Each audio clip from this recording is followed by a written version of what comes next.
It is Super Bowl week, which means we have our Super Bowl preview show. Nick McVicker alongside Kyle Vardy. We got a lot to talk about. So let's get right into it. It is time for Garage Door Sports.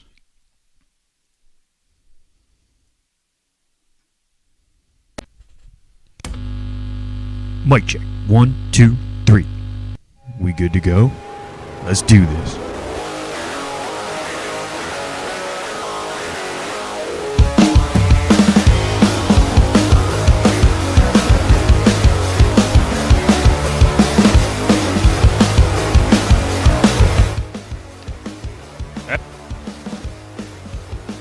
Let's try this again. That's right, folks. We are back. And we got a lot to talk about. Kyle. Nick McVicker here, alongside my good friend, my best friend, Kyle Vardy. That way. Because, pointing's hard when you're looking at a screen. It's a mirror image, no? I don't like it, but whatever. We are back for Garage Door Sports, folks. Every Wednesday, we bring you the best sports talk. And this week, Kyle, we got a lot to get into. But before we do, I have a couple, non-sports things that caught me while I was driving home from work.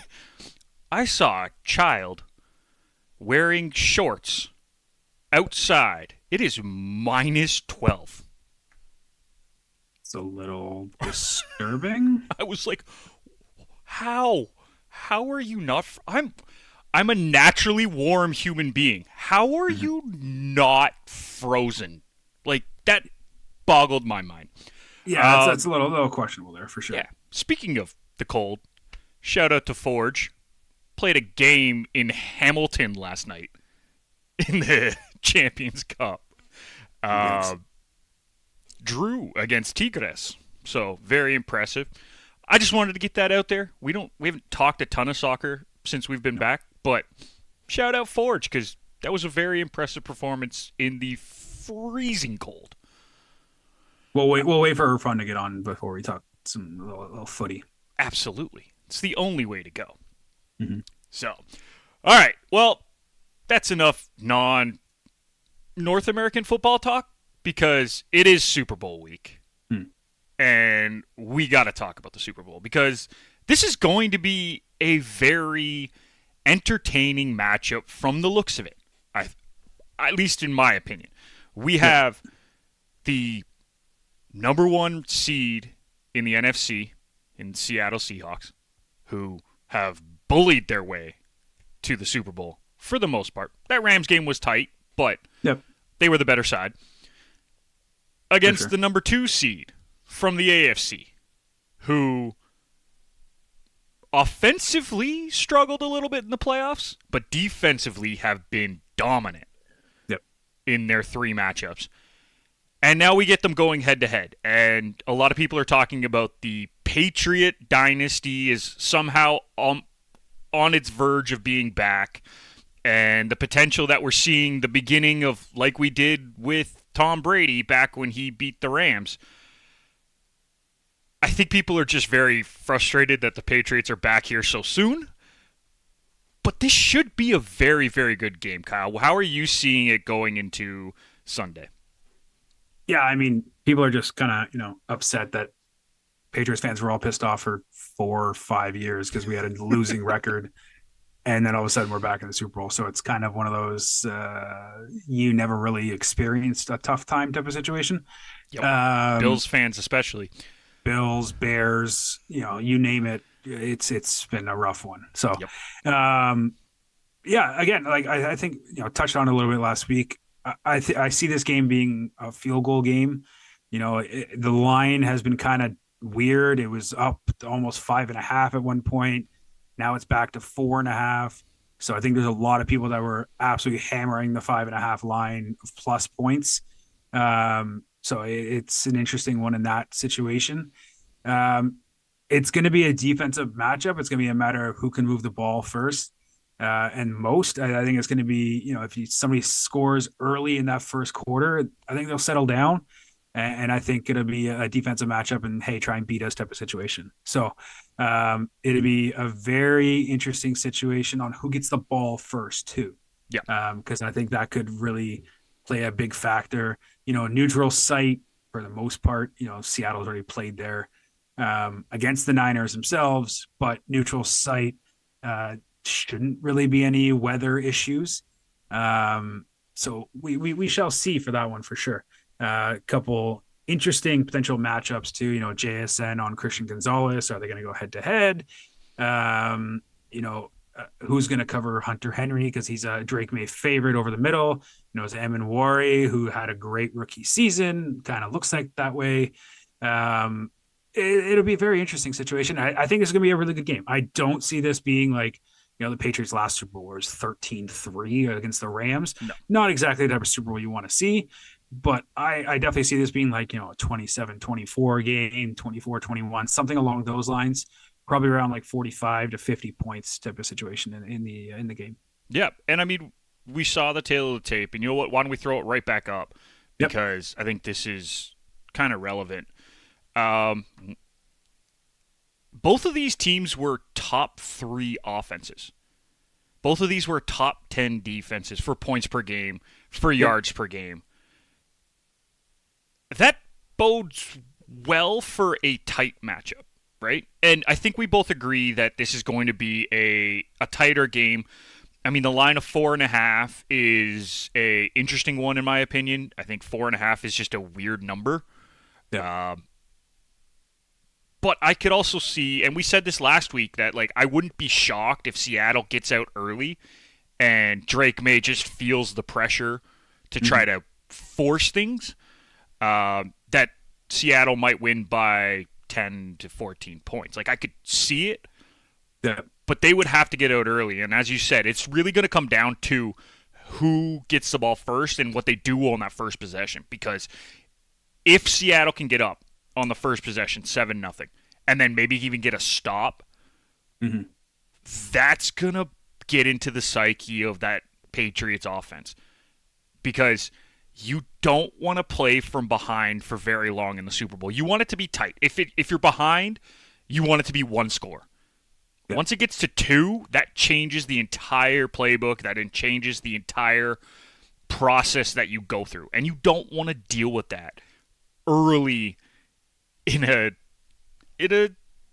Super Bowl. Really, let's be honest. Totally. You don't want to deal with that in any game, but the Super Bowl especially with millions and millions of fans watching, waiting for you to make a mistake so that they can capitalize on bets, on whatever.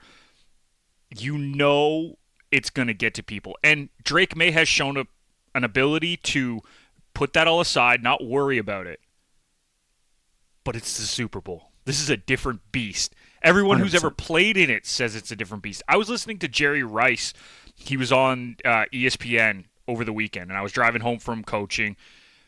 And someone asked him, like, is it different every time you go? Like, the first one, obviously, it's nothing like you've ever experienced before.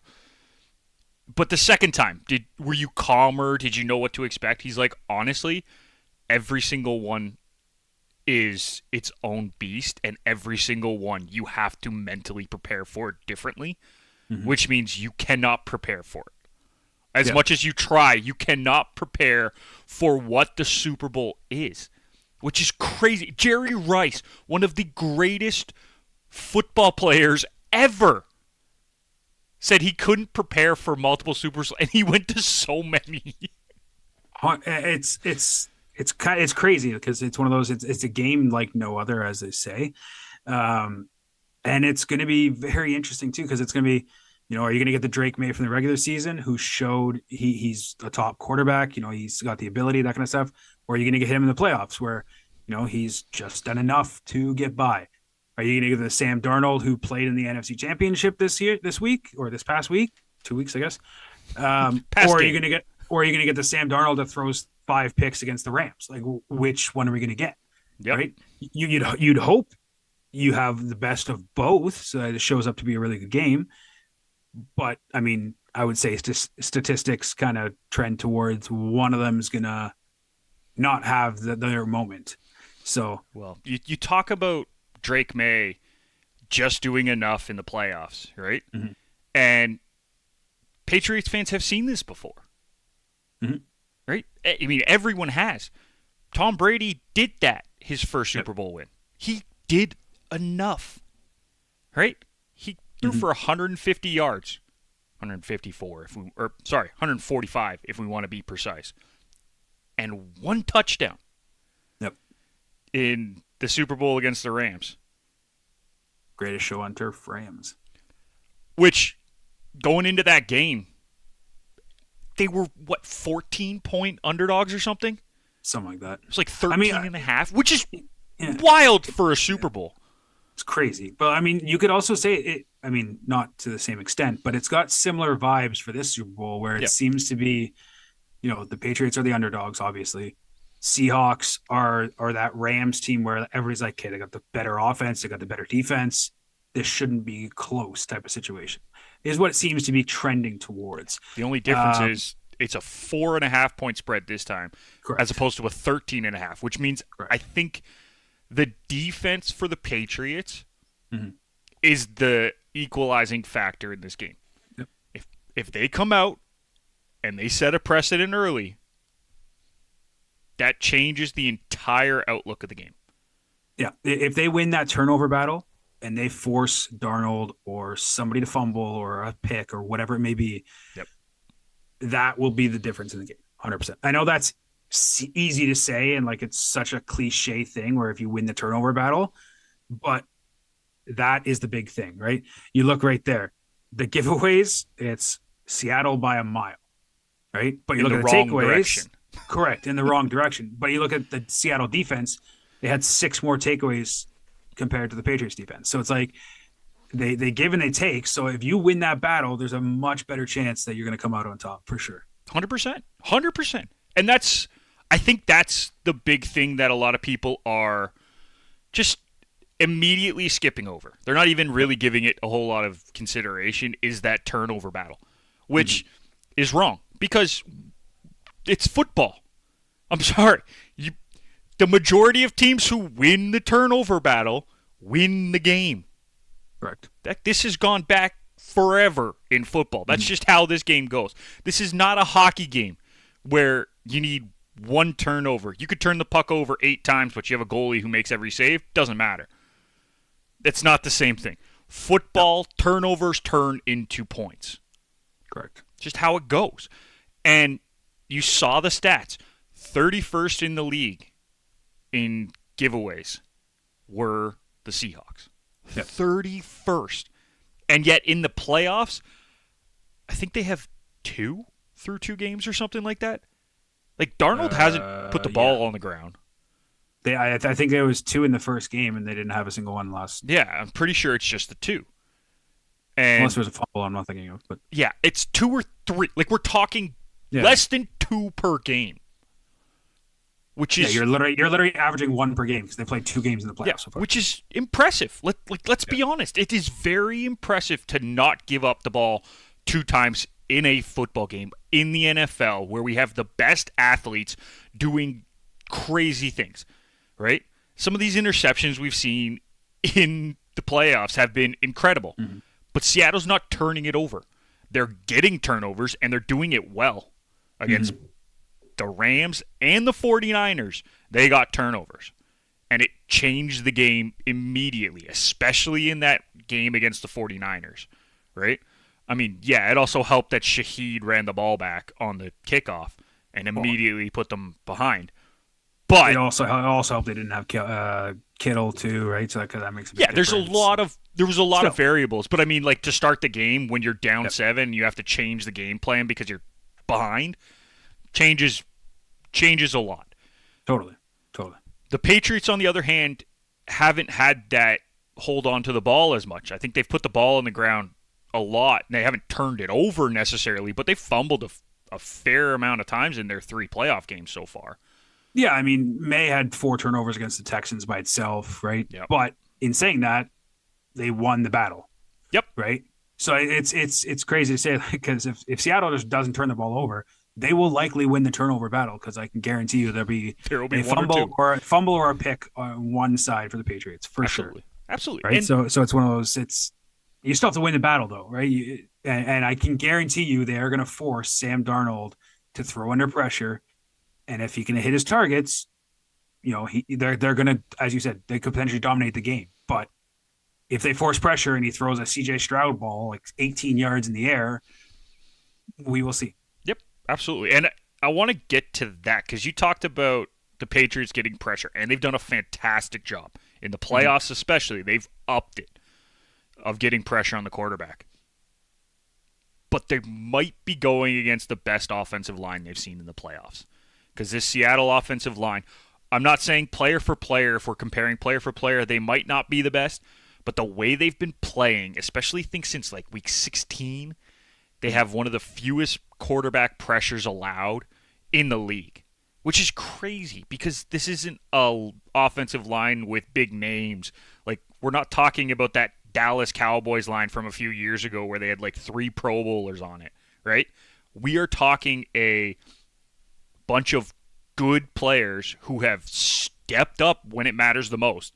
So my question to you, Kyle, is do you think the Patriots have the ability to get that pressure against a very good offensive line and force Darnold to throw the ball quickly, or even better, force them to throw the ball, period, and not allow the run game to get going too? Because we know if Kenneth Walker and that run game gets going, that opens everything up on the pass game, and Darnold will pick them apart most likely if that happens. So can they get pressure to stop the rush?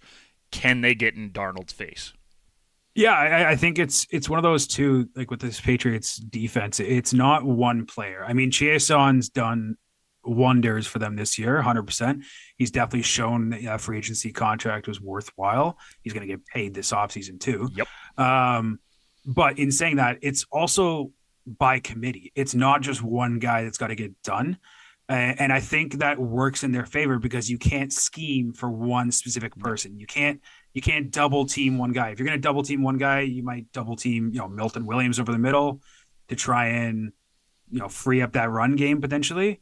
But if you do that, Barmore is there. You got Chase on the outside. There's some options that the Patriots have that are unsung heroes, I guess is a better word to say it. That, the Broncos offensive line was a better offensive line than the Seattle Seahawks one. And they got constant pressure on that Broncos offensive line, which is saying something, right? The terrible weather, I get you kind of forced to run the ball at that point, but there was pressure when it was still good weather. So they gave up 1 touchdown, and we shall see. I do think they get pressure. I think they're going to scheme some stuff up where it's going to be try and take somebody out of the play. I think it's going to be JSN. They'll probably double him, might even triple him. Who knows? And just have somebody else beat you. Yeah. Right. And be like, hey, we're going to double or triple team. We're going to try and get a coverage sack where we don't have to have pressure right away, but nobody's open. What is Darnold going to scramble? He's not exactly a scramble guy. He can. I was going to say it's not like he's Aaron Rodgers or Stafford who cannot run. And even Stafford did last week. So he's also not Lamar. So it's one of those. It's like, right, if you force him out of the pocket, there's a chance that he's going to, throw it away, or coverage sack, right? Yep. So sure. I do think they get pressure. I think they probably get at least 2 sacks if I'm being honest. It could be more. We'll see, but 2 is like a strong number. I think of one of those. So, and on the flip side too, like Seattle is going to get pressure on May. Yep. Right. The offensive line has not held up nearly where they need to be for the Patriots. So it's going to be, are you going to lose a receiver? Or is it going to be a lot of chip blocking from the tight ends? Is it going to be, Mac Hollins coming down and destroying somebody off the line just as like a secondary option? Who knows, right? Like it's going to be an interesting scheme because I think McDaniels is one of those guys who knows what he's going up against. He sees the defense. He's going to scheme accordingly. Yep. But I don't think Mike McDonald's going to give up and just be like, oh, no, we'll let them do their own thing. No, he's going to come up with blitz packages. I mean, they don't blitz very often, but I can guarantee you they will blitz more than they did throughout the regular season. Yeah. Well, I mean, it's the Super Bowl, and you know where a young quarterback is going to struggle, and that's under pressure. So they might not blitz a lot, but they blitz effectively, this defense, and their secondary is good, right? Mm-hmm. I'm not saying it's the Legion of Boom from back in the day or the Steel Curtain from even further back, but they're a good secondary, so they can cover for a long time. If you can get a little bit of pressure on a young quarterback, is he going to make the mistake of throwing it away or not throwing it away, which is really the mistake? Throwing it away is fine.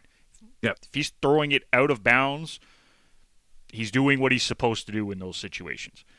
It's if he makes the mistake of holding on to it for too long and getting hit from behind, ball ends up on the ground, whatever, can he limit those mistakes? And can the Patriots capitalize when he makes big plays? Because that's the other thing. He might make a great throw, but is it a great throw for 5 yards or is it a great throw for 35 yards? Like, that's also going to be a factor. Because the Patriots receiver group is good, but it's nothing special. Like, Diggs is a very good receiver, but would he be in your top 10 in the league? Like JSN? No. You don't really have a guy like Shaheed who can just has that breakaway speed and can go. I mean, you do. You have Kayshon Boutte would be the equivalent of Shaheed, right? Kayshon Boutte is one of those guys where if he's going to catch a ball, it's going to be 25 yards down the field. He's not making the 5-yard hitch routes, right? Shaheed is not making the 5-yard hitch routes. He's going absolutely not. No. 65 yards down the field. Okay, give me the ball. Let's see if I can catch it. But the difference. But you just said it right there. You said the difference right there. Like, Shaheed's speed means that he's catching the ball 40 to 50 yards down the field. Totally. Kayshon Boutte, I think, is actually a better receiver, but guaranteed does not have the same speed. So his route tree is shorter, and he's going to beat the defender as opposed to they're beating with speed. Both vertical threats, just different versions, right? Yeah. Boutte will beat you where he's got enough speed to beat you, but he's also got the height where he can go and jump for that ball. Shaheed is strictly going to be, if he gets open and he's got the speed, that's how he's going to make the catch. He's not going to make the highly contested catches or he's not going to moss a guy by any means, right? That's just not going to happen. So it's an interesting one for sure because and again, it comes back to, does either quarterback have the time to throw the deep balls? Yeah. Right? Is Shaheed going to get open 45 yards down the field, or is it going to be, is it broken coverage? Is it, who knows? Yep. So, and I mean, you have JSN for the Seahawks who breaks coverages by himself, which is 100%. Incredible. Watching that Rams game, there was a few plays where he was so wide open. And like, as a fan, I'm like, how do you let him get wide? Like, I get maybe the fourth receiver on the team who you're not really thinking about and just makes an incredible cut that no one's expecting. Don't let him get open. Just sit on him. Put 3 guys. I don't care. Do not let him get open. No, and I think the Rams made a huge mistake playing as much zone defense as they did. I think that was the biggest issue because JSN's the type of guy who's going to get free reign on his route. Maybe he's running a slant, but he has the option to cut it down, find the pocket in the zone, and pick up those 6, 7, 8 yards where he just does a little hitch route, grabs the ball, and then runs for another 2 or 3 yards. And it looks like him and Darnold are in sync on those too. 100%. Those cut plays where like, hey, it's supposed to be a slant, but no, there's a giant pocket in the middle. I'm going to sit here. Yep. They both see it. They are on the same wavelength right now. So you are going to have to try to eliminate him. And if you do, what does that mean for the rest of the team? Because are you double, triple teaming him to shut him down? Because if that's the case, Kupp, Shaheed, Walker, even out of the backfield, they might be open, and they might be the ones to burn you. So there's a lot of questions when it comes to that about how you slow this Seahawks defense down, or offense down, from the Patriots side. On the flip side, like, if I'm the Patriots offense, we gotta get the run game going. Has 100%. To happen. And you have some pretty good backs, right? Like Ramondre, Travion. Those are some good backs. You can give them the ball, and they will run through people. But can you get enough going? Because that Seahawks defense is good. That Seahawks defensive line is very good at trying to limit the run. Yep. They're not going to stop it. They're not that good. We're not talking like when the Texans defense shuts down the team, they shut down a team, right? Yep. But if they can limit the runs to 2 or 3 yards consistently, that means you got to get a bigger play, right? To move the chains, to keep things going, you got to find something. Can they get the run game going enough to allow a little bit of time for Drake May? Do you think that's in the Patriots playbook against this Seahawks team? I can guarantee you the game plan is to establish the run early in the game. I saw not my question. Post... My question is more, do you think they have it in them? Yes, I do think so, because I think you're looking at this game too, as I said, neutral site, better weather, that kind of stuff. That's not saying much. Well, it's not exactly. It's not saying much, but I mean, it is, right? Because it's going to be, I think now they can't just expect the run the entire time. Fair. Right. So I think that kind of plays into their advantage as well. And I think they're going to get Travion Henderson involved a little bit more too. Get him going, try and get him as the outside back, see if he can be like the home run hitter type of situation. Right. And then Ramondre is going to be your guy as long as he doesn't fumble the ball, buttery fingers. As long as he doesn't fumble the ball, he's going to be your guy who's going to go straight up the middle, get you 4 or 5 yards, and potentially break one here and there. But I was reading something about Tony Romo said in the game too that both of these teams are going to set up their defenses, and one is going to go with 1 high safety, the other is going to go with 2 high safeties. Whoever goes with 2 high safeties start, that opposite team has to win the run game, and if they win that run game to start, it's going to be over for the other team. Yeah, because it's just going to be, you're going to have to balance both. Because if you're going to go two high safeties, that run game has got to win. Right? Yep. If you go one high safety, all of a sudden you do a little play action after doing that run game, as we just said, Shaheed, Booty, that kind of stuff. Those wide receivers are going to beat you on a play action pass way deep, and both of these quarterbacks have the ability to throw it deep. So it's going to be an interesting one. If they establish the run, either team, I think it's going to be a big advantage for them. Yeah, I agree. And I still think this is going to be a fantastic game. A lot of people are worried that it's going to be a slugfest and low event and stuff like that. I've heard that going around. I think we're going to see the defenses opened up because everyone's billing this as a top defense. And yet, as we looked at the stats, second and third in the league in points for on offense. That is going to be – that's a recipe to me to have big plays. Maybe not points, but big plays. And JSN is an obvious person to have a big play. Shaheed is an obvious person to have a big play from the Seattle side. Kenneth Walker from Seattle. And then you have Diggs, Booty, both of the running backs from the Patriots, right? Like, there is potential for some really, really big plays. Mm-hmm. And I'm kind of excited about it. I don't know about you, Kyle. Like, I'm very excited about to see what we're going to see offensively in this game. 100%. And I mean, in a way, counterpoint to that, I think this game could be decided on who makes a big play on special teams. Yeah. And I think it could be that. You look at Shaheed and Marcus Jones. Those are 2 best punt/kick returners in the league. And if one of them makes a big play, even if it's not necessarily a touchdown, one runs it back 70, 80 yards, who knows, sets the team up, especially early in the game too, right? Yeah. If Marcus Jones runs the ball back and the Pats all of a sudden first drive starts on the Seattle 20, right? You establish that run, every script you need for them is set up. Yeah. Counterpoint to the Seahawks. Sure. If Shaheed goes and runs one back like he did against the Rams, right? Or no, sorry, San Fran? Whoever. No, I think it was San Fran.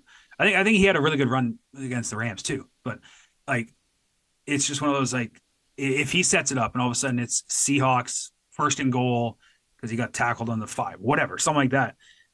All of a sudden Seattle establishes the run, likely score a touchdown when you're in that close. But it's all as special teams flip the field advantage, and I think that could be a big difference if one of those guys breaks one. Yeah, and listen, I'm a special teams guy. I like seeing special teams plays go well. I'm also interested in which kicker is going to be the most confident in this game, because 3 points could make or break this game. That's what we've seen all playoffs, right? The Patriots are here because a team didn't go for 3 because they didn't have the confidence for it. Just saying, Yep. I'm not saying that they would have cost them the game, but it would have been a tie, and it would have been interesting to see how the second half would have gone. Totally. Kicking has been such a big conversation this year across the NFL, whether it is punting or whether it's field goals and stuff like that. The fact that could be such a big impact on the Super Bowl as well, because we have 2 of the best returners, because we have a couple really good punters and a couple really good kickers, that's something that I'm interested in watching. So, as we've said, this is going to be a very entertaining game. And Kyle, I'm very excited because it's time to introduce our fans to a brand new segment. Are you ready for this? You ready? As I'll ever be. Here we go. Money won is twice as sweet as money earned. Show me the money! That's right, folks. It is time for Kyle's Corner. And this is a segment we're going to do every once in a while. And periodically.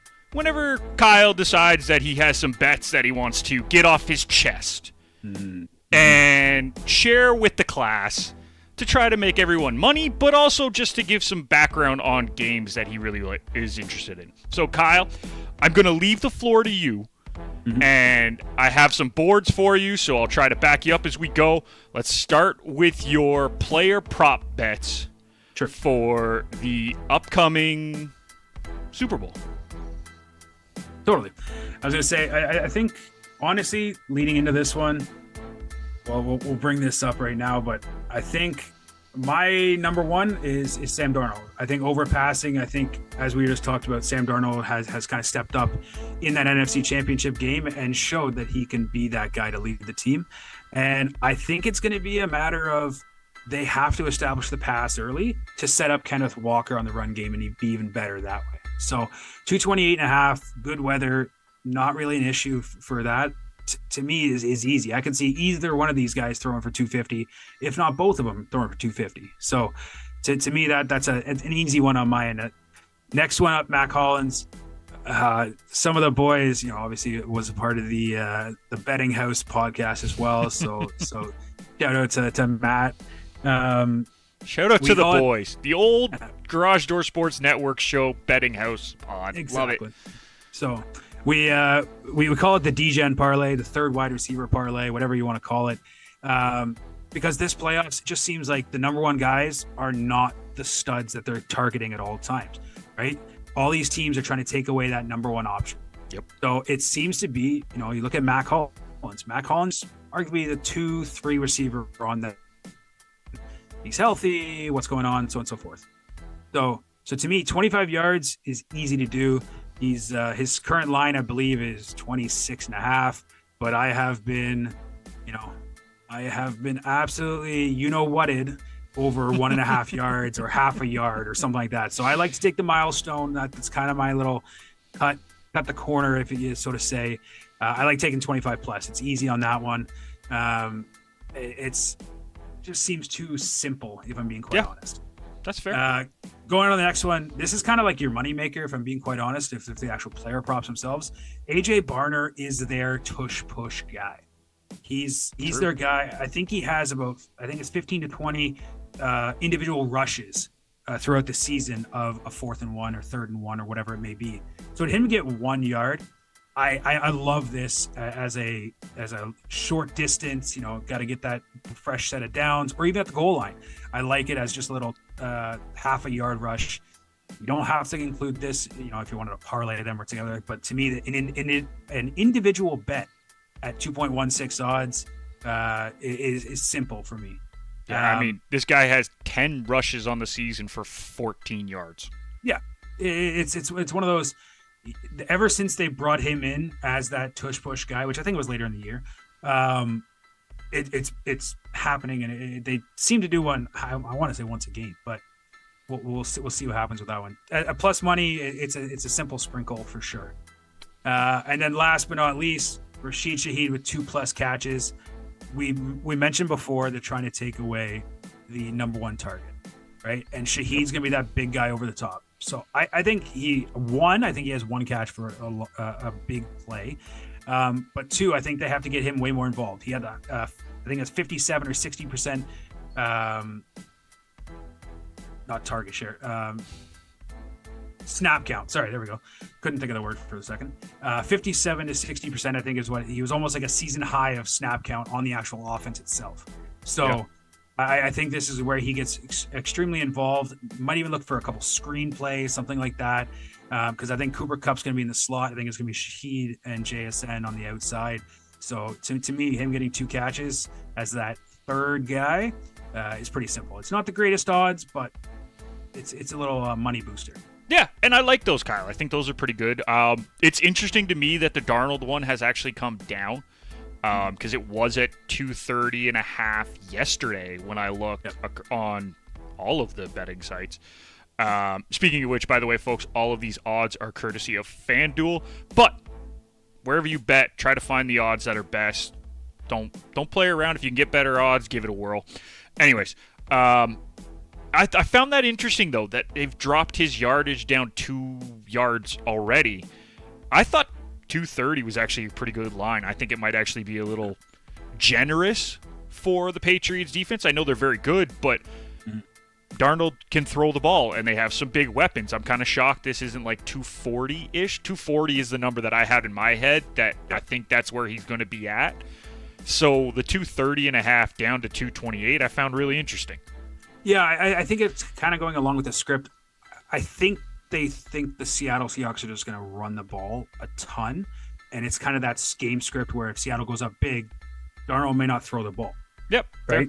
So I think that's kind of where the actual Vegas, if you want to call it, is calling that line. Okay. But that's where I kind of disagree. Where I've always had this as a field goal game. Yeah. So I don't think it's going to be hey, we're going to kill the clock in the second half or the fourth quarter. I don't think it's going to be that situation because I think it's going to be either one team takes the lead late, and then Darnold has to pass every single play, or Drake May has to pass every single play, which way it comes down to. And that's why I like 228. To me, just seems easy. But yeah, it's betting. It's never easy. Let's never real. Yeah, if it was easy, everyone would be good at it. 100%. Nobody would be, begging for money type of situation for. Yeah. Well, those are your player prop bets. Why don't we get into some game bets? I know you have a few of those too, so let's get those up for you. Yeah, if you want to call it novelty, game props, whatever you want to call it.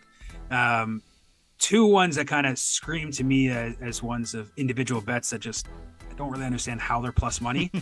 Any punt for a touchback. We were just talking about how these special teams, these 2 returners are huge in the return game. And to me, any punt going for a touchback, all it takes is one bad bounce on a punt inside the 5 to go through the end zone for a touchback. That's simple to me.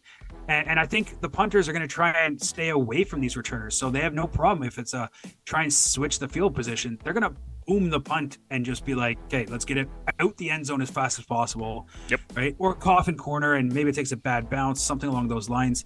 To me, a punt for a touchback is an easy one. Both these punters too are in the mid range. They're about 12 to 17 in the NFL for actual touchback percentage, roughly around like that 6 to 8%. But again, all it takes is one combined. It doesn't have to be per punter, it just has to be one combined. There you go. So that's easy for me. The last one too, and I think this goes back to my close game analogy. Both teams to have a successful 4th down conversion. The Patriots, I believe I think they're second in the league right now in 4th down conversion percentage. Seattle's roughly around that 12 to 15 range.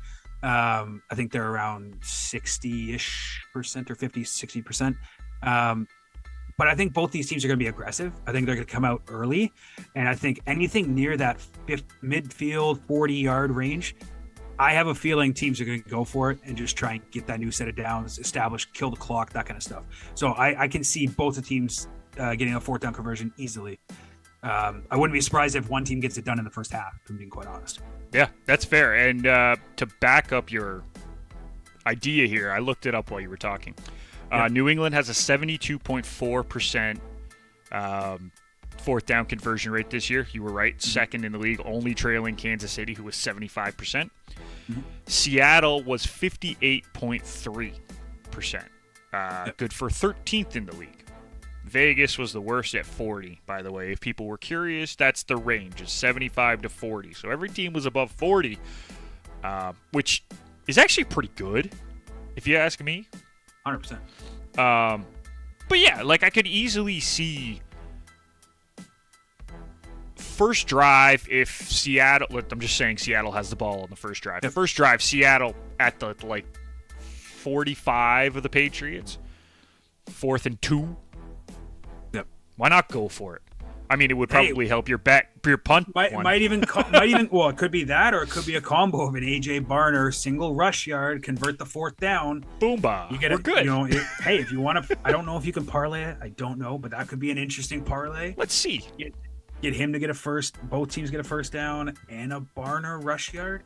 That would be big money because that would be 3.4 odds roughly for both teams to convert, and then I think it was 2.13 for the rush yard.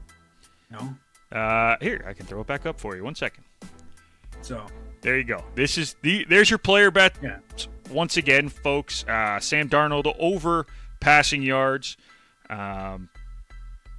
You have Mac Hollins over 25.5 or 25 receiving yards, 25 plus. AJ Barner over a half rushing yard, and Rashid Shaheed, oh my goodness, at 2+ receptions. And then the novelty ones, any punt for a touchback, give it a yes, 2.26. And both teams to have a successful fourth down conversion. Kyle went with yes. So there you go. Almost 3.6 odds just on that one by itself. I know, which is still wild to me. Well, and that's there's certain ones like this that just want to just sprinkle, just a little sprinkle, a wee little sprinkle. 100%. Just alone with the Mac Hollins, AJ Barner, and Sam Darnold ones, you're already at 6.3. I'm gonna see if I can make this work.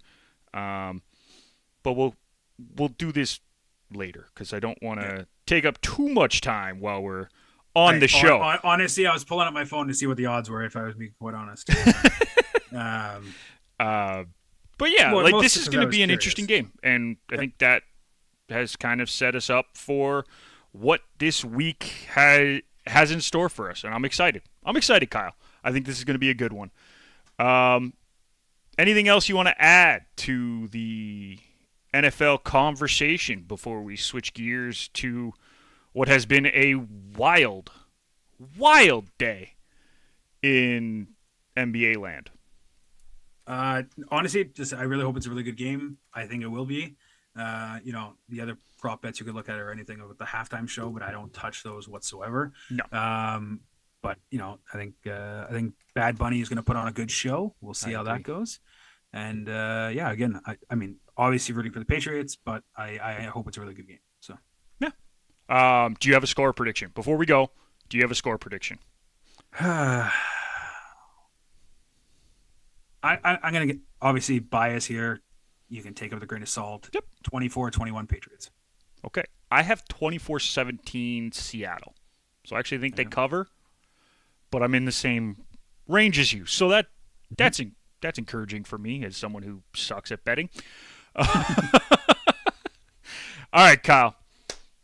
I've already mentioned it, so I'm going to go straight into this because it has been a wild day and a half in NBA land, and we're not even at trade deadline day, which apparently I can't spell.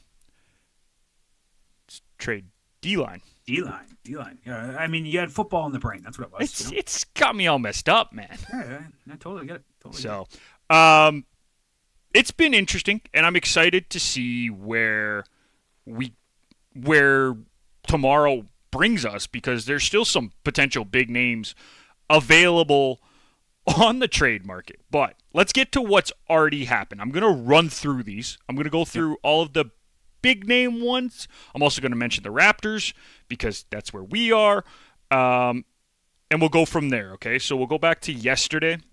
And ironically, it kind of started with Nikola Vucevic getting traded to the Celtics. And I thought, hey, that's a pretty big deal 2 days before the deadline. Like, good, they started getting. Yeah, no, that got really usurped because Jaren Jackson Jr. was traded from the Grizzlies to the Jazz along with John Conchar, Jake Landale, and Vince Williams Jr. for, this is going to take a while, Walter Clayton Jr., Kyle Anderson, George Niang, Taylor Hendricks, a 2027 first-round pick from the Lakers, the best 2027 first-round pick between Utah, Cleveland, and Minnesota, and a 2031 Phoenix first-round pick because they're able to trade for, 8 years in advance. So 2031 first-round picks are being traded. Big deal. 8 players, 3 first-round picks. They got 3 first-round picks for Jaren Jackson Jr. They now have 7 first-round picks from their 2 big deals due the Grizzlies, who got 4 for Desmond Bane in the offseason. Or was it in the offseason or just earlier this year? No, it was offseason. It was offseason, right? I'm not crazy. Yep. Thought I was going crazy. 7 first-round picks for Bane and Jaren Jackson Jr. That's pretty good work by the Grizzlies. Mm-hmm. And then that trade got one-upped, kind of, in name value, as James Harden was traded to the Cleveland Cavaliers for Darius Garland and a second, which kind of came out of nowhere. And then a couple more small trades happened. Jared McCain went from the 76ers to the Thunder for a first and 3 seconds. Mason Plumlee and Ousmane Dieng swap places as the Thunder get a center in Mason Plumlee. They're securing their spot as one of the best teams in the league. Mm-hmm. And then the Hornets added Kobe White, Mike Conley, for Colin Sexton, and the aforementioned Dieng. Ousmane Dieng is heading to the Bulls, as well as 3 second-round picks. The Raptors had Chris Paul for about 15 seconds before they decided to waive him. They traded Ochai Agbaji to the Nets, along with a second-round pick, and the Clippers, their part of that deal hasn't been announced, so we're still waiting to see what the Clippers are getting in that one. But it's a 3-team deal. I'm assuming it's just getting rid of Chris Paul's contract. Yeah, but it says TBA, so there's got to be. They technically have to get something, whether it's $1. It might be like Thanasis Antetokounmpo or something like that. I don't know. It might be a signed Chris Paul jersey, Chris Paul Raptors jersey. Do you think anybody bought one right away? No, not a chance. I don't think they had a chance to. Lonzo Ball has been traded to the Jazz as well. That happened later in the day, along with 2 second-round picks. I don't know what the Cavs are getting because that still hasn't been announced. But Ball is a Utah Jazz. Jock Landale is a Hawk in the Jazz. We don't know what they're getting in that deal, so still some question marks. But the big trade today, obviously, was Anthony Davis, along with D'Angelo Russell, Jaden Hardy, and Dante Exum are now Wizards. And going the other way, Chris Middleton, Marvin Bagley III, A.J. Johnson, Malachi Branham, 2 first-round picks, and 3 second-round picks. Now, Kyle, I want to start with the Davis deal, only because just over a year ago, and we're talking like a year and 2 days, I'm pretty sure, or a year and a day, Anthony Davis was traded for Luka Doncic. How much worse does the Luka trade look for Dallas today? after they traded away the big piece that they got for Luka. I mean, to be fair, looking back at it even before this trade, it was going down as one of the worst trades in 100%. history. 100%. Which is wild to say. Now that the fact that they had traded Anthony Davis for potential pennies, it is one of those. It just makes it. I think it now has to potentially be the worst trade in NBA history now. Yep. If you look back at, yes, you got first round picks back in Anthony Davis right now, but 2026 OKC, that's probably going to be the last 5 picks of the draft or the first round, essentially a second round pick almost if they end up, winning the championship again. You got a first round pick for Golden State. It's 2020 or it's 2030 protected, right? If that ends up being protected, again, you're looking at a back of the draft pick. Yeah. So it's one of those. You didn't get anything really of extreme value here. Right? Well, even then, like the 2 first-round picks are 2026 OKC, which, listen, they're going to probably make a deep playoff run. Let's be 100%. Honest here. We're talking bottom 8 in the draft at the earliest. Well, that's what I was saying. It's a right? Bottom 5 pick in the draft, 100%. And then the other pick that they're getting is a 2030 Golden State Warriors pick, who are trying to retool and figure how to deal with life post Draymond, post Clay, and potentially post Steph at that point. They have 4 years to figure that out. You don't think that front office, who has been very good at building teams, they might be able to figure it out. And that could be another low pick. You also don't think Golden State in 2029 all of a sudden is going to go, oh, yeah, we don't have our pick next year. It's protected. Yeah. Let's go all in and go get somebody. Right? Yeah, exactly. It's one of those. I just, from the Wizards' perspective, it's one of those, hey, you get Anthony Davis, you pair him with your lineup, you got a young Sar to go pair with him. Yeah. But again, for the Mavericks' perspective, I don't get it. No.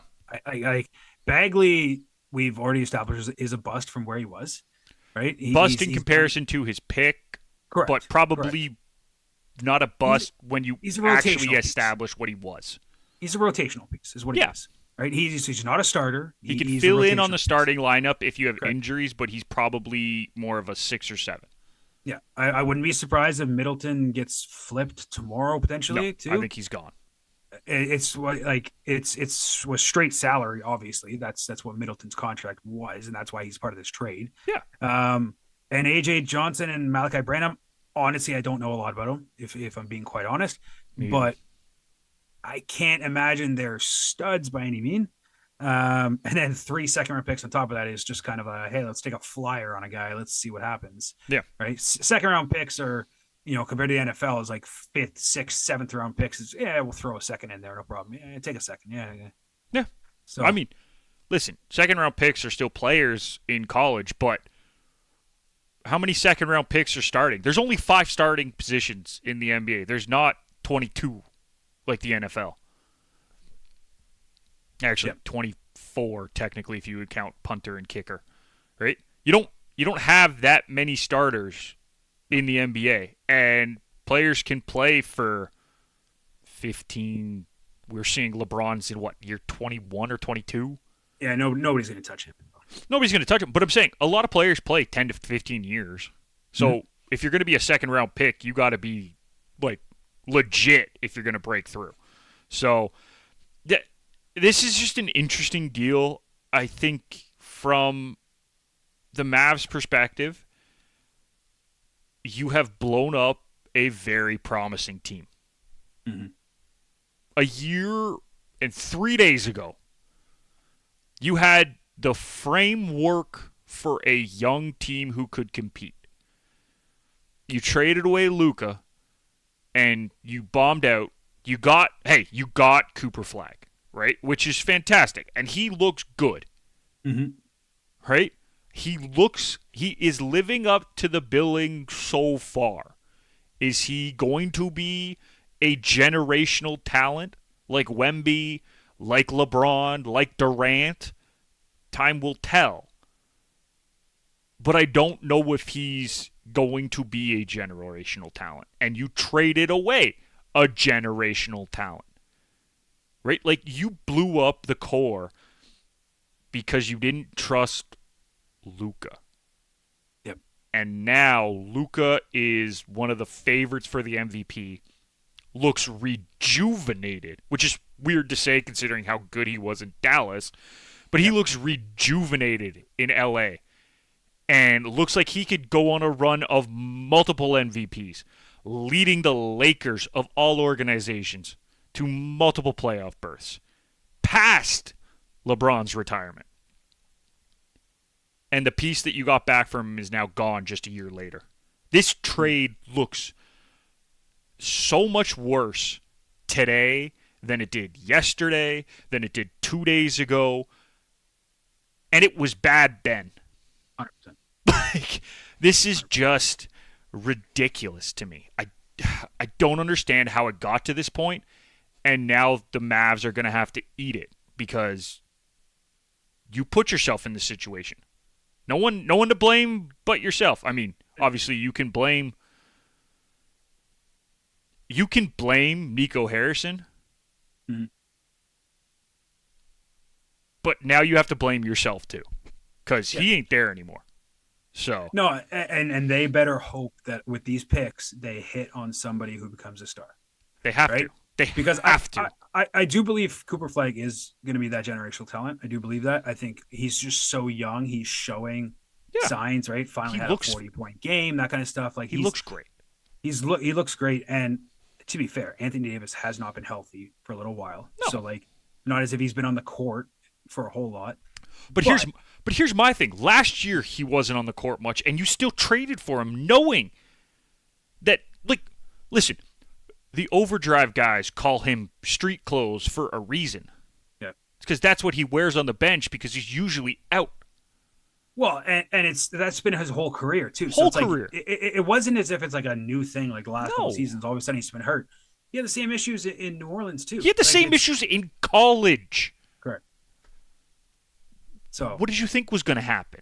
Yeah, and like, again, looking back at the trade last year, everybody knew it was a bad trade. Now it looks even worse.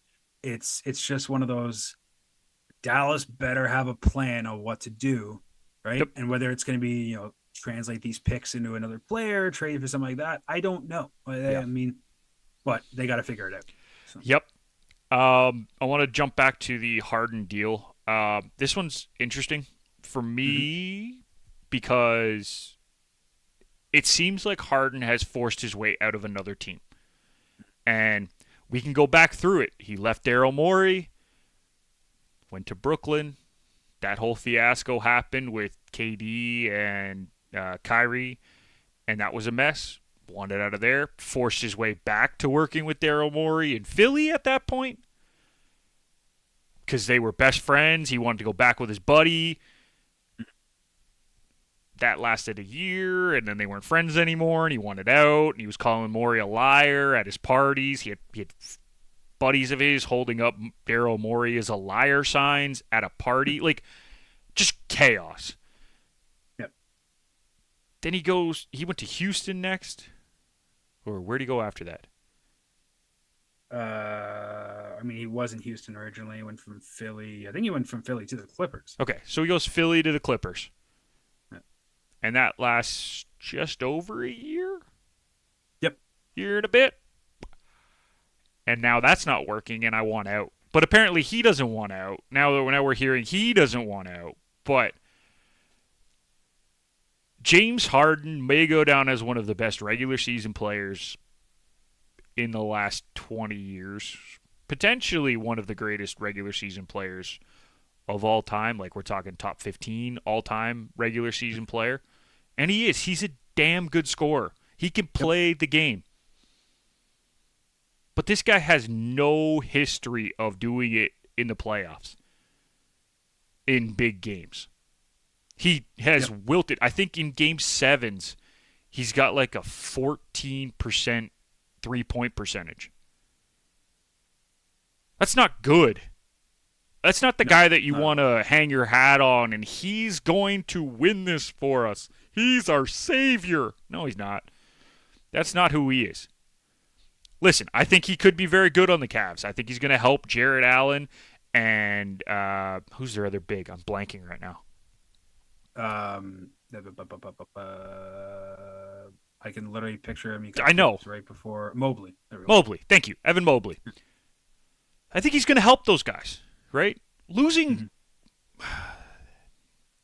They did give up somebody that I thought is important to their team. Darius Garland is a good player. He's a 2-time All-Star. Like, he's a 26-year-old. Like, he's a good piece. Was he making the Cavs like a way better team? No, right? It's still Donovan Mitchell's team.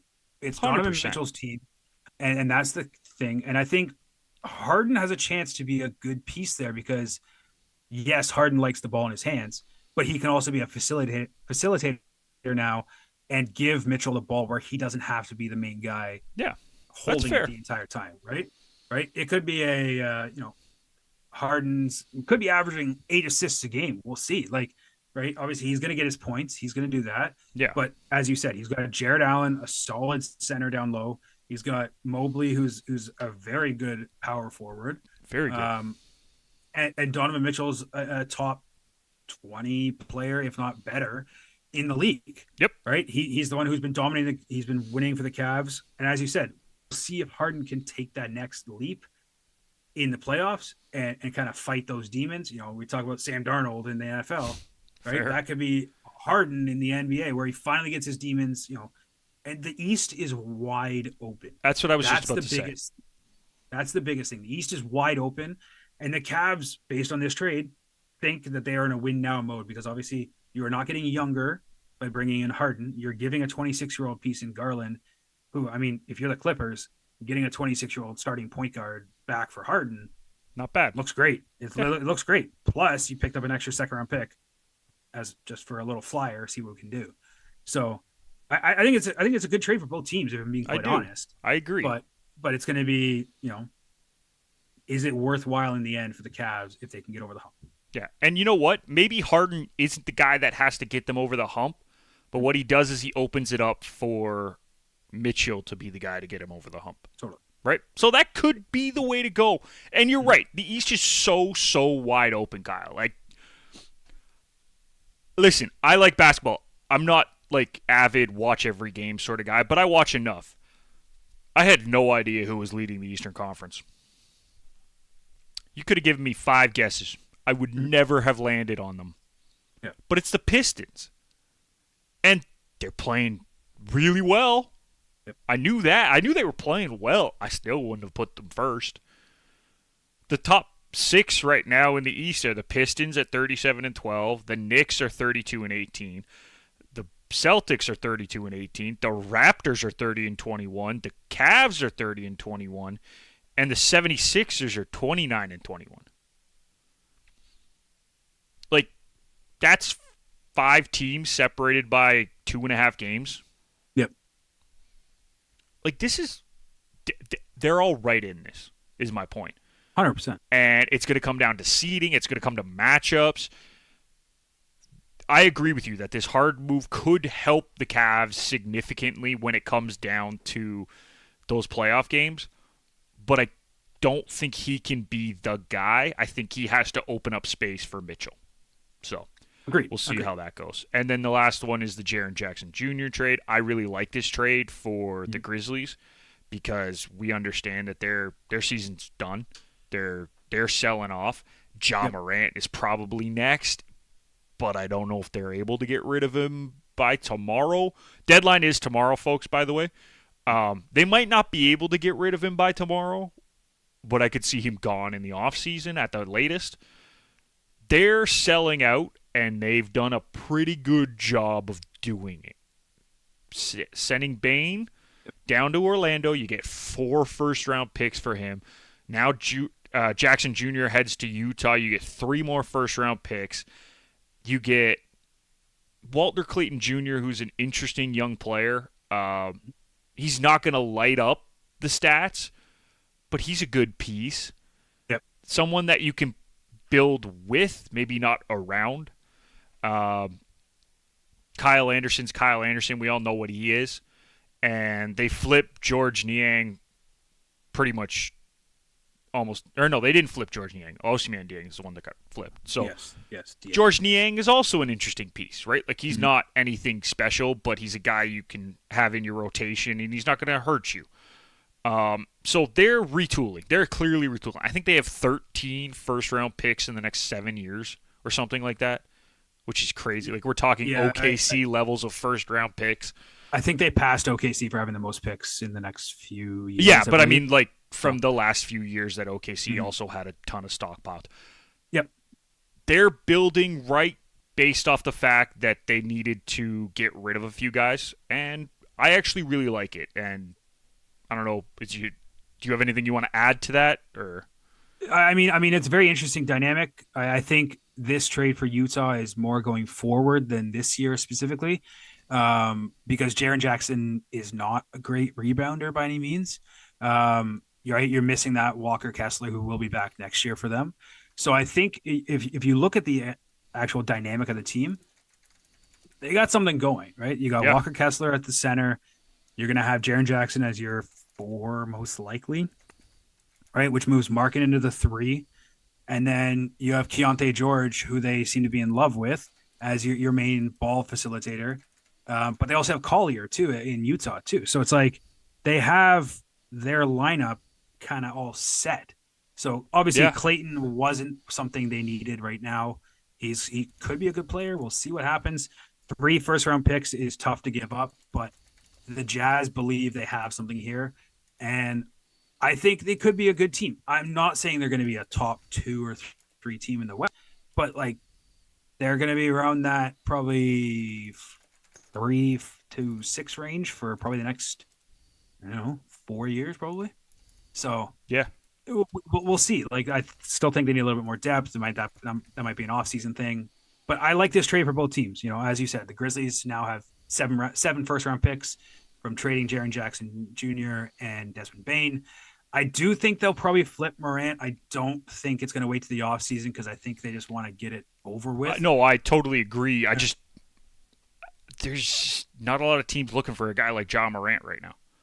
No, I heard Sacramento potentially is interested in him. I think they have to do a few things to get there, though. Apparently, they might be buying out DeRozan is another thing. Interesting. Is what I've heard. So, but that's a team like, if you're Sacramento, what does Ja Morant really do for you? Right. I guess that's the better question. Right. Does Sacramento's not very good this year anyway. Question. 100%. Right. So I mean, there's some pieces to be moved there, and I think they do make that next move. But is the return going to be underwhelming? Yeah, I think so. Yeah, I agree, and it'll be interesting to see what we get from deadline day because there's a lot of potential names going around. Raptors are linked to Sabonis. You just mentioned Morant. I know there's a few other guys. Giannis is obviously the big one. Does he get moved before the deadline? He's asked out. He doesn't want to be there anymore. Who can put a good package together to get him, / where does he want to go? Because he kind of has control with the no movement clause. Like, there's a lot going on. It'll be interesting to see what we get by deadline tomorrow. Totally. Like, that's where we'll leave that. Last thing, Kyle, before we get out of here for the day, there was a trade in the NHL. And the Kings acquire Artemi Panarin from the Rangers in exchange for 2 conditional picks, as well as forward prospect Liam Greentree. I don't know if I say Green. Who's one of their best prospects in their rankings. And then Panarin signs a 2-year, $11 million extension, so he'll be there for 2 years past this one. What did you make of this deal? Do you think it's good for the Kings? I think it's good for the Rangers just to get out from Panarin. They're having an awful year. The money is going to be crazy for next year, so getting something for him is good. Do you think this is enough? Do you think this was a good trade? Honestly, like from what I've been hearing and kind of the thing that he's kind of forcing his way to the Kings. Yeah. Right. Wasn't really a whole lot more they could have done, if we're being honest. I think what they got is okay. Right. I would say the Kings win this deal and it's not close. But in saying that, they got a decent prospect. We'll see what he ends up being. I'm not quite sure, to be honest. The issue for me is not getting a guaranteed pick. Yeah. Well, right? I mean, that's no, it is. They are guaranteed picks. Well, No, one of they're them's a conditional guaranteed picks, pick. One of them's a guaranteed pick. I saw they were both conditional. Yes, but the condition on one of them is that the third round pick that they got becomes a second round pick if they win a playoff series. And then the Rangers will get a fourth round pick if LA advances to the conference. So if they win 2 series, they get the fourth. I mean, let's be real. If they play Edmonton in the first round, they're losing. So they may not. Fair. They may not win the first round. We'll see.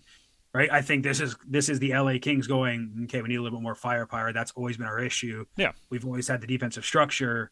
Let's go get a guy who can facilitate and kind of essentially be a younger version of Kopitar is basically kind of how they're kind of hoping he does. Replace Kopitar because this is his last year. Yeah, but it's just like the facilitating aspect. Like you're hoping he takes that next step, and then you can, bump Kopitar down the lineup maybe a little bit. Kind of even out your Kopitar's lines. done after this year. No, I'm just saying for this playoff. Oh, for this playoff. Sorry. Yeah. Right. So maybe you bump it. I know Panarin's not a center, but I'm just saying like maybe you bump down the lineup. Maybe Kopitar goes power play 2. I don't know enough about the Kings to be honest, but like I think the benefit is that I'm pretty sure Panarin is a right shot if I'm correct, and Kopitar I'm fairly certain is left shot. So you could put them on opposite sides because they both have a pretty good shot, but they can both now pass the puck. So you can put them on the same power play, just whipping passes through the lanes.